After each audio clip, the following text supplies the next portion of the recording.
진리를 찾는 사람들, 이런 제목으로 함께 말씀의 은혜를 나누고자 합니다. 빛을 찾는 사람들이라고 할 수 있고 진리를 찾는 사람들이라고 이렇게 말할 수 있겠습니다. 먼저 하나님의 말씀을 봉독하겠습니다. 그 정죄는 이것이니 곧 빛이 세상에 왔을 때 사람들이 자기 행위가 악함으로 빛보다 어둠을 더 사랑한 것이니라. 악을 행하는 자마다 빛을 미워하여 빛으로 오지 아니하나니 이는 그 행위가 드러날까 하며 진리를 따르는 자는 빛으로 오나니 이는 그 행위가 하나님 안에서 행한 것임을 나타내려 함이라 하시니라.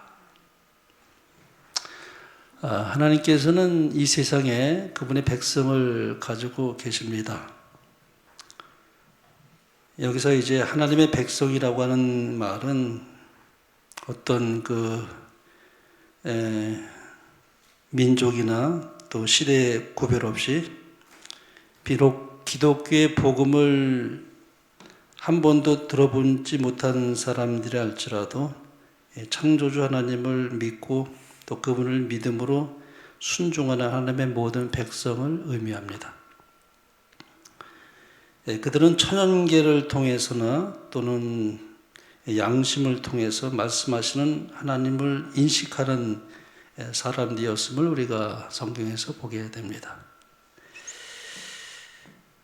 우리가 이제 전도를 하다 보면은 복음을 전혀 듣지 못한 우리 예를 들어서 이수인 장로 같은 분이 구원받을 수 있겠느냐, 있느냐 없느냐 그런 것을 또 이제 질문하기도 하고 또 말하는 사람도 있습니다. 여러분 생각 어떻습니까? 이수인 장군이 구원 받을 것 같아요? 구원 받지 못할 것 같습니까? 어떤 분들 그렇게 이제 묻는 분들이 있어요. 그러나 구원에 관해서는 하나님 외에는 누구도 알지 못합니다. 그걸 어떻게 알겠습니까? 하늘에 가봐야 알겠죠. 이수인 장군을 구원받을 수 있을까? 하늘에 가봐야 알지, 우리가 알지 못합니다. 공자가 구원받을 수 있느냐? 그것도 모릅니다, 우리가. 하늘에 가봐야 알죠.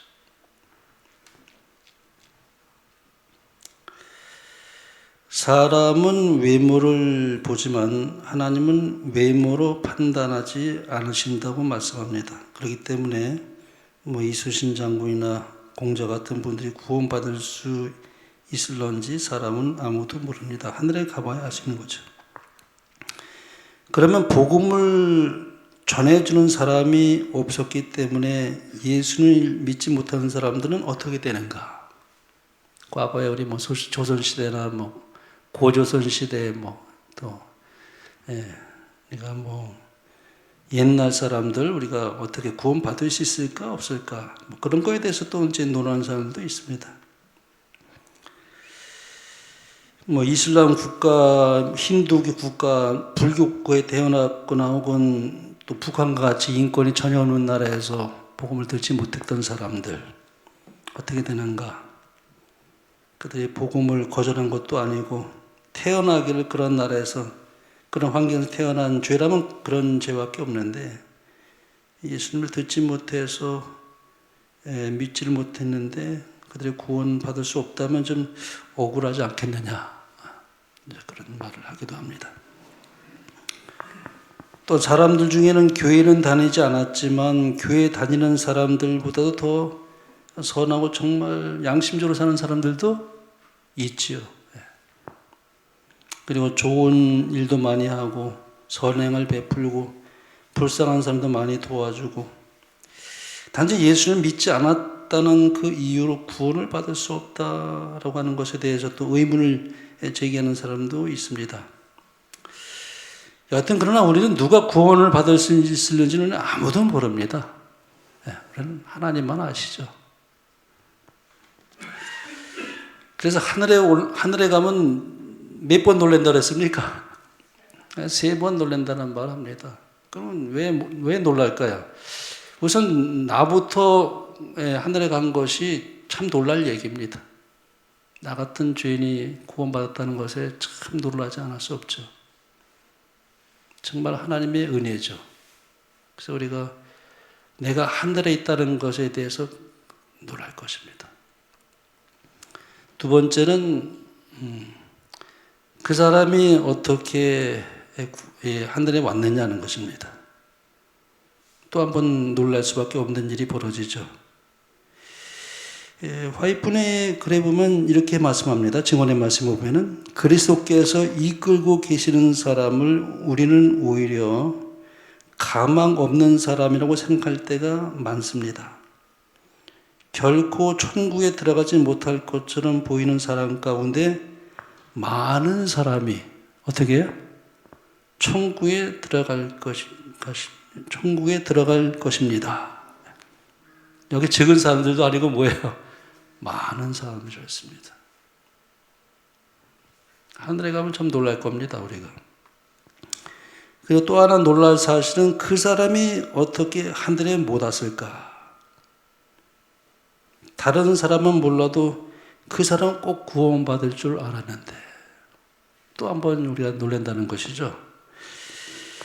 그래서 우리 또 증언의 말씀에 보면 또 이렇게 기록하고 있습니다. 각 영혼에게 시험이 다가올 때가 멀지 않다. 짐승의 표가 우리에게 강요될 것이다. 한 걸음 한 걸음씩 세상의 요구에 양보하고 습관에 순응해온 자들은 조수와 모욕과 위협적인 투옥과 죽음을 당하기보다는 오히려 권력에 굴복하는 것이 어려운 문제가 아님을 알게 될 것이다. 싸움은 하나님의 계명과 사람의 계명 사이에서 전개된다. 이때 교회 내에서 황금과 불순물이 분리될 것이다. 참된 경건은 경건의 모양과 경건의 외부적 장식과는 분명히 구분될 것이다. 그 다음에 이런 말씀이 있습니다. 우리가 그 찬란한 광채로 인해 존경해온 많은 별들이 흑암 속으로 사라질 것이다. 쭉정이가 바람에 구름처럼 날아갈 것인데 심지어 우리가 오직 풍성한 알곡만을 보는 곳에서도 그러할 것이다. 그리스도의 의로 옷 입지 않은 모든 사람은 그들의 벌거벗은 수치를 드러낼 것이다. 그러니까 우리가 알 수가 없습니다. 마지막까지 우리가 가봐야 하는 것입니다. 신앙을 잘했어요. 그동안 정말 신앙을 훌륭하게 했는데 마지막에 가서 하나님을 떠날 수도 있습니다. 그러나 참 형편없이 신앙을 하는 건지 어떻게 저런 분이 구원받을 수 있을까라 생각할 수 있는 그런 사람도 마지막에 가서 마음을 돌이켜 하나님께 완전히 마음을 드리고 주님께 나갈 수 있는 분도 있을 수가 있는 것이기 때문에 우리는 그래서 예수님이 그런 말씀했죠. 그러나 끝까지 견디는 자가 뭐예요? 구원을 얻으리라 그랬습니다. 우리는 아무도 사람을 판단할 수 없습니다. 우리가 보기에는 뭐 가라지처럼 보인다 할지라도 그 사람이 알곡일 수 있고 그 사람이 알곡처럼 보이는데 가라지일 수도 있는 것이에요. 그래서 우리는 외모로 판단할 수가 없습니다. 그 사람의 마음에 역사하는 그 중심, 마음의 숨은 동기를 아시는 하나님만이 아세요.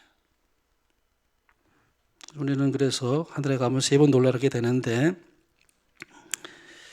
여기 이제 그래서 이렇게 말씀합니다. 내가 보는 것은 사람과 같지 아니하니 사람은 외모를 보거니와 나 여호와는 중심을 보니라 하시더라 그랬습니다. 생애의 마지막이 참 중요합니다. 마지막까지 우리가 주님을 의지하고 주님을 바라보고 그리스도의 의를 옷 입은 사람만이 수치를 당하지 않을 것이다라고 말씀합니다. 그 다음에 또 한 가지 놀라울 사실이 한 가지 있습니다. 뭘까요? 제가 3번이라고 했는데 4번 놀랍니다. 4번. 증언의 말씀에 보면은 이렇게 말씀합니다. 먼저 여기 이 말씀부터 보겠습니다. 어떤 분들은 믿음 생활을 잘 못하였지만 말년에 가서 예수님을 영접할 수 있다고 이렇게 말씀했는데 화이트분들이 이렇게 말씀했습니다. 삶의 마지막 몇 시간에 그리스도를 붙잡아 구원받는 사람도 있습니다. 그랬습니다. 그러니까 임종을 앞두고 몇 시간이면 이제 임종을 맞이하게 되는데 그 몇 시간에 예수님을 붙잡아 구원 받는 사람도 있다는 것입니다. 그래서 우리가 임종 때에 마음을 준비시키는 것은 굉장히 중요하다고 저는 생각합니다. 마지막에 주님을 바라보도록, 주님을 의지하도록. 그래서 우리가 어떤 분도 포기해서는 안 됩니다. 마지막까지 그분에게 예수님을 바라보고 영접할 수 있도록 그런 일이 참 중요합니다. 죽을 때 완전히 깨닫지 못한 구속의 경륜을 그들은 하늘에서 배우게 될 것이다 그랬습니다. 그러면 몇 시간 동안에 어떻게 알겠습니까?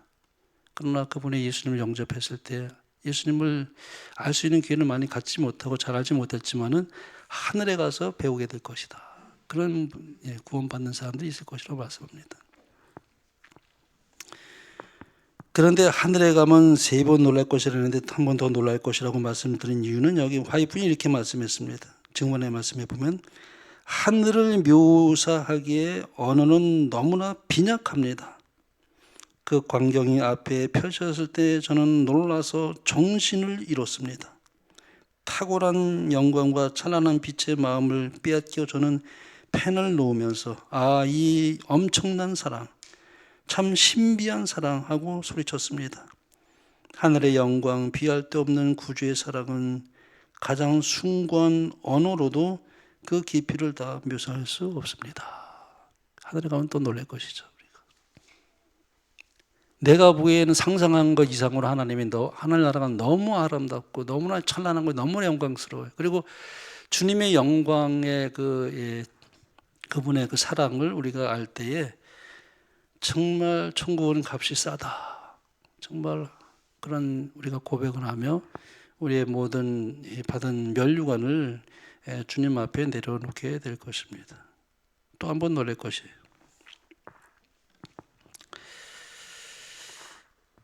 그러므로 우리는 누가 구원을 받을런지 알 수가 없습니다. 하지만 복음을 듣지 못한 사람이라 할지라도 구원을 받을 수 있는데 확률적으로는 극히 적겠지만은 그러나 구원받는 사람이 있을 것은 확실합니다. 우리 화이트인의 글에 보면 이렇게 말씀합니다. 하늘 가족으로 태어난 자는 모두 특별한 의미에서 우리 주님의 형제들이다. 심판 때 그리스도께서 칭찬하실 자들은 신학이란 학문을 알지 못했는지는 모르나 그리스도의 원칙들을 마음에 품고 있었다. 이방인 가운데서 하나님을 모르고 섬긴 자들, 즉 인간의 도움을 통하여 한 번도 빛을 받지 못한 자들일지라도 멸망을 당하지 않을 것이다. 그들은 기록된 하나님의 율법은 알지 못하였으나 자연을 통하여 말씀하시는 하나님의 음성을 들었고 율법이 요구하는 일들을 행하였다. 그들의 행위는 성령께서 그들의 마음을 감화시킨 증거이며 그들은 하나님의 자녀로 인정을 받는다. 그러므로 복음을 듣지 못한 사람도 구원을 받을 수 있는 가능성이 있다고 말씀드릴 수 있습니다. 그리스도에 대해서 한 번도 들어보지 못한 사람들은 그리스도를 믿었는지에 대한 여부로 심판을 받지 않을 것을 확신합니다. 만약에 그렇다면 그건 굉장히 불공평한 일이죠. 그렇지 않겠습니까? 예수님에 대해서 한 번도 들어보지 못했는데 어떻게 예수님을 믿을 수가 있었겠습니까? 사도 바울은 그래서 로마서 1장과 2장에서 그들이 천연계, 그 하나님의 일반적 계시에 의해서 그리고 양심과 본성에 따라 그들이 어떻게 반응하였는지를 기준으로 심판을 받게 될 것이다라고 말씀합니다. 그래서 사도 바울은 어떤 장소, 어떤 시대이든 간에 모든 인간은 본능적으로 이 세상을 창조하신 하나님의 존재를 알 수 있다고 말씀합니다. 로마서 1장에 보면 이렇게 말씀하죠. 창세로부터 그의 보이지 아니하는 것들, 곧 그의 영원하신 능력과 신성이 그가 만드신 만물에 분명히 보여 알려졌나니 그러므로 그들이 핑계하지 못할지니라. 하나님께서 어떻게 만물을 만드신 그 만물을 통해서 그 외적인 증거를 그들에게 주셨다는 것입니다. 안 믿으려고 작정한 사람이 아니라면 누구나 만물을 보면서 이것들이 저절로 생길 일은 없고 누군가가 만들었을 것이라고 인정할 수밖에 없다는 것입니다. 내가 지금 숨을 쉬고 공기를 들이마시고 하늘에서 햇빛을 우리가 받고 있고 물을 마시고 천연기를 보면서 핑계할 수 없다는 것입니다. 예, 그렇죠? 천연기를 통해 일반 계시지만 그걸 통해서 복음을 듣지 못한 사람일지라도 하나님을 알 수 있는 그런 증거를 주셨다는 것입니다. 그 말씀 로마서 2장에 보면 또 이런 말씀합니다. 율법 없는 이방인이 본성으로 율법의 일을 행할 때에는 이 사람은 율법이 없어도 자기가 자기에게 율법이 되나니 이런 이들은 그 양심이 증거가 되어 그 생각들이 서로 혹은 고발하며 혹은 변명하여 그 마음에 생긴 율법의 행위를 나타내느니라. 네.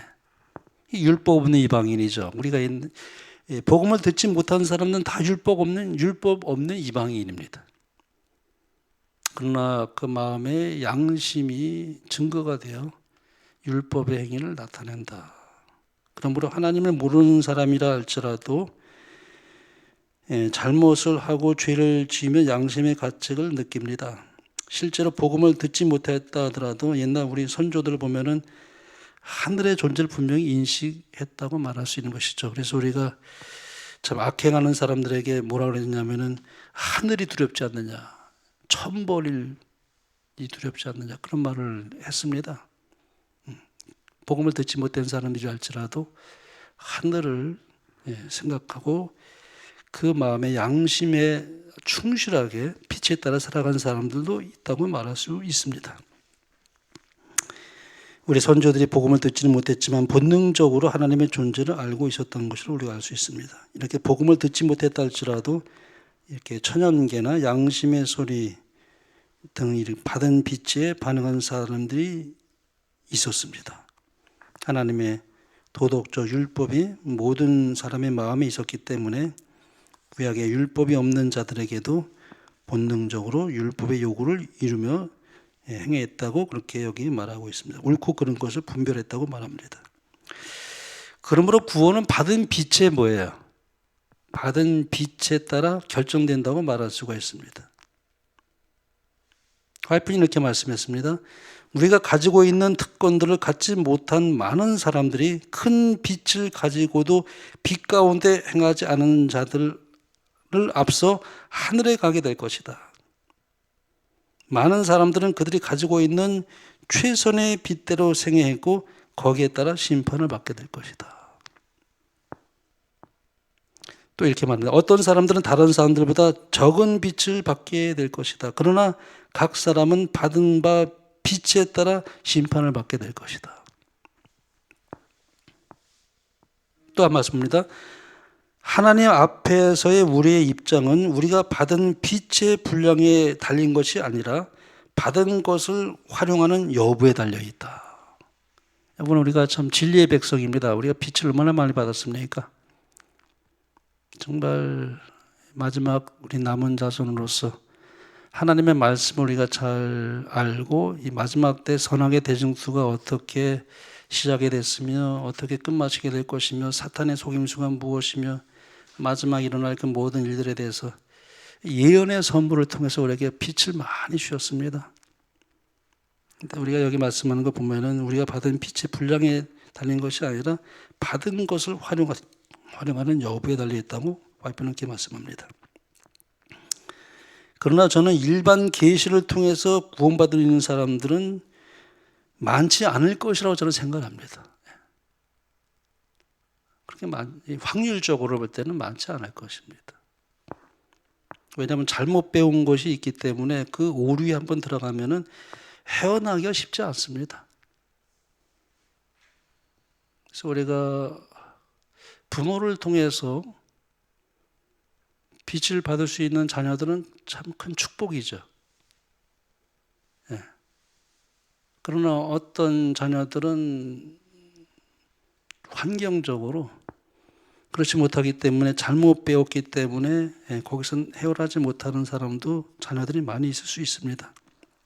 그러나 감사한 것은 성령께서 각 개인적으로 빛을 주신다는 것입니다. 어떤 사람에게든지. 근데 그것을 받은 빛에 따라서 그가 어떻게 반응을 보이느냐에 따라 심판한다는 것입니다. 저는 일반 계시를 통해서 많은 사람이 구원받을 수 있다는 것에 대해서는 긍정적이지 않습니다. 하지만 그들이 올바르게 반응한다면 그들에게도 구원은 가능할 것이라고 생각하며 하나님께서는 그들을 공평하고 정당하게 심판하실 것을 저는 확신합니다. 하나님은 공평하신 하나님이기 때문에 하나님께서 우리가 생각지 않은 방법으로 각 개인에게 성령을 통해서 적은 빛이지만은 그 빛을 따라 살아갈 수 있는 사람을 우리 하나님께서는 구원할 수 있는 가능성을 열어놓았다고 말할 수 있습니다. 왜냐하면 그것이 하나님의 본성이기 때문에 그렇습니다. 여하튼 하나님은 받은 빛에 따라 심판한다는 사실입니다. 여기 이렇게 말씀합니다. 누가복음 12장에 보면은 주인의 뜻을 알고도 준비하지 아니하고 그 뜻대로 행하지 아니한 종은 많이 맞을 것이요 알지 못하고 맞은 일을 행한 종은 적게 맞으리라. 물은 많이 받은 자에게는 많이 요구할 것이요 많이 맡은 자에게는 많이 달라 할 것이니라. 그랬어요. 그러면 나는 좀 몰랐으면 더 좋을 뻔했다. 아니까 좀 부담되고 책임이 큰데 차라리 안 들었으면 더 좋을 뻔했는데 뭐 그런 사람도 있을 수 있죠. 안식일 진리를 안 들었으면 더 좋을 뻔했는데 이 안식이 부담이 되네. 그런 분도 있습니다. 근데 여기 화이프는 이렇게 말씀했습니다. 진리를 들을 기회가 있지만 그들이 듣지 않게 되면 책임이 없을 것이라는 생각으로 그것을 듣거나 이해하고자 애쓰지 않는 자들은 그들이 듣고자 거절한 것과 똑같이 하나님 앞에서 정죄의 선고를 받게 될 것이다. 진리가 무엇인지 이해할 수 있음에도 불구하고 그랬던 길로 가고자 택하는 자들은 핑계하지 못할 것이다. 예수님은 당신의 고난과 죽음을 통하여 모든 무지의 죄에 대한 속죄를 이루셨다. 그러나 고의적인 맹목에 대한 대책은 전혀 없다. 이렇게 말씀합니다. 여하튼 하나님의 심판은 절대평가가 아니라 상대평가라는 걸 우리가 말씀하고 있습니다. 복음을 듣지 못하는 사람들을 복음을 들은 사람들과 같은 기준으로 심판하면 공평하지 않을 것이 왜냐하면 받은 빚대로 우리가 심판할 것이기 때문에 그렇습니다. 그래서 하나님은 각 시대마다 빛을 주셨다는 사실이죠. 그래서 복음을 듣지 못했지만 스스로 하나님을 찾아 섬기는 사람들이 성경에 많이 나옵니다. 우리 고넬료 같은 사람도 그렇고 사도행전 10장에 보면은 사도 베드로가 로마의 백부장인 고넬료의 초청을 받아서 가리사에 있는 그의 집으로 가죠. 고넬료는 이방인이었지만은 자기 스스로 하나님을 찾아 섬기며 선행을 베푸는 사람이라고 성경은 그렇게 기록하고 있습니다. 그래서 고넬료가 오후 3시에 기도를 하고 있을 때 환상 중에 천사가 나타나서 베드로의 이름과 그가 머물러 있는 장소까지 알려주면서 그분을 초청하라 그렇게 했다는 말이 성경에 나오죠. 베드로가 그때 이렇게 말했습니다. 베드로가 입을 열어 말하되 나는 참으로 하나님은 사람의 외모를 보지 아니하시고 각 나라 중 하나님을 경외하며 의를 행하는 사람은 다 받으신 줄 깨달았도다. 복음을 듣기 전이라도 이 이성과 양심 그리고 천연계를 통해서 하나님을 발견하고 하나님의 뜻에 따라 살아가는 사람들이 있으며 그런 사람들을 하나님은 받으신다는 것을 깨달았다고 베드로가 이렇게 고백합니다. 그래서 복음을 듣지 못했다 할지라도 이렇게 빛에 순응한 사람은 구원을 받는다고 말할 수가 있겠죠. 그렇다면 여기 한 가지 의문이 있습니다. 오직 예수 그리스도를 통해서만 구원을 받는데 우리가 그렇지 않습니까? 그런데 복음을 듣지 못하고 예수님을 믿지 않는 사람들이 어떻게 구원을 받을 수 있을까? 이것은 그렇다고 해서 누군가가 그리스도와 상관없이 구원을 받는다는 말은 아닙니다. 구원받는 모든 사람들은 예수님을 통해서 구원을 받습니다. 율법 없는 이방인일지라도, 옛날에 복음을 듣지 못한 사람일지라도 예수님을 통해서 구원받는 것입니다. 요한복음 14장에 보면은 예수께서 이르시되 내가 곧 길이요 진리요 생명이 나로 말미암지 않고는 아버지께로 올 자가 없느니라 그랬습니다. 또 사도행전 14장에 보면은 다른 이로서는 구원을 받을 수 없나니 천하 사람 중에 구원을 받은 만한 다른 이름을 우리에게 주신 일이 없음이라 하였더라. 오직 어떻게 구원받습니까? 예수님을 통해서만 구원받습니다. 복음을 듣지 못한 사람도 뭐예요? 예수님을 통해서 구원받은 것입니다. 그러나 그들은 이제 하늘에 가면 알 수 있게 되겠죠. 예수님을 알지 못했지만은 구속의 경륜을 이해하게 될 것입니다. 그들이 어떻게 구원받은지에 대해서는 하늘에 가서 그들이 깨닫게, 하늘에서 배우게 될 것입니다.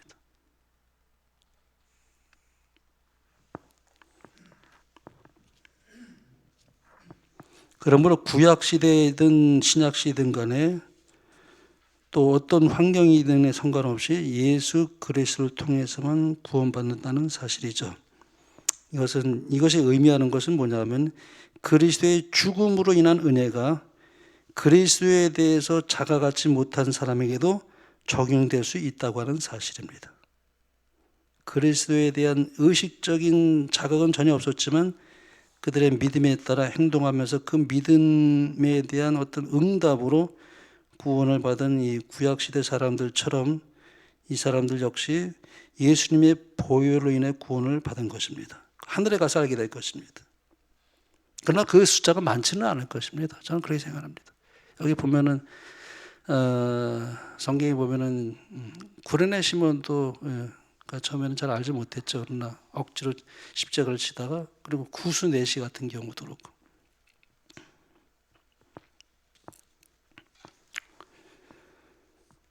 여기 이렇게 말씀합니다.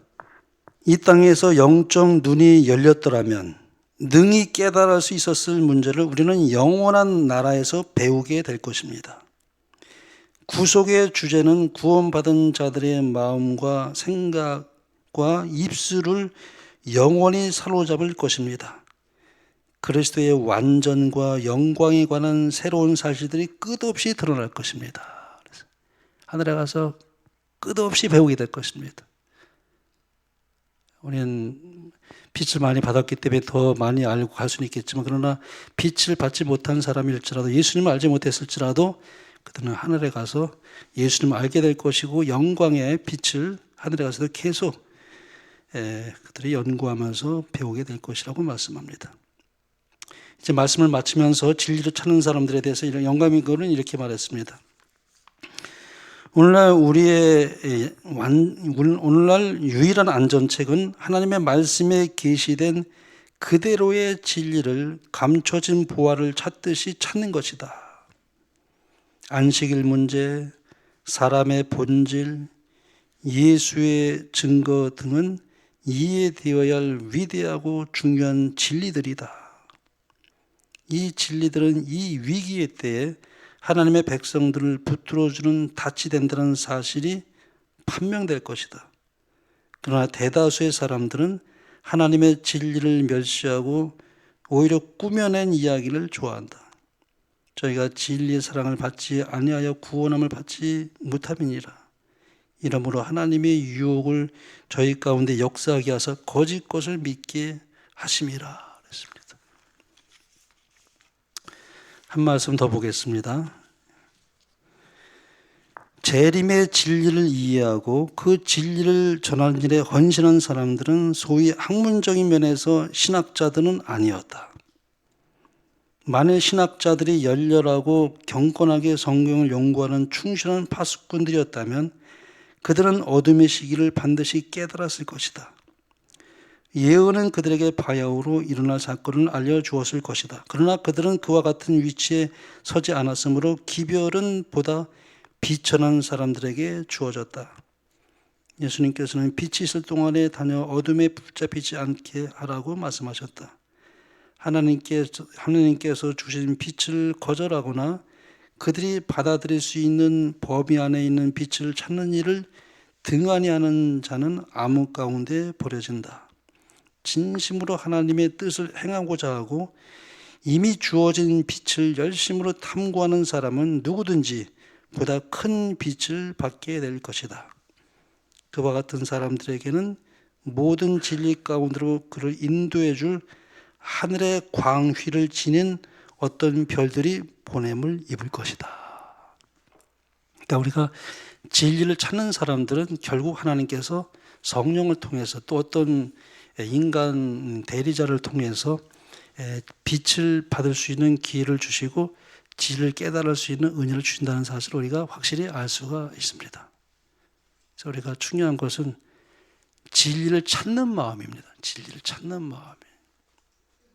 우리 마음이 늘 진리로 향하여 있고 예수님을 더 알기를 원하고 말씀을 통해서 숨은 그 보화를 찾듯이 더 갈구하는 마음으로 갈망하는 마음으로 진리를 사모하는 사람들, 성령께서 그들에게 더 큰 빛을 주실 것이며 그리고 그들을 통해서 빛을 알지 못하는 사람들에게 빛을 전할 수 있는 도구로 우리를 사용하시고 또 이 마지막 사업을 마칠 수 있는 사명을 우리에게 부여해 주셨습니다.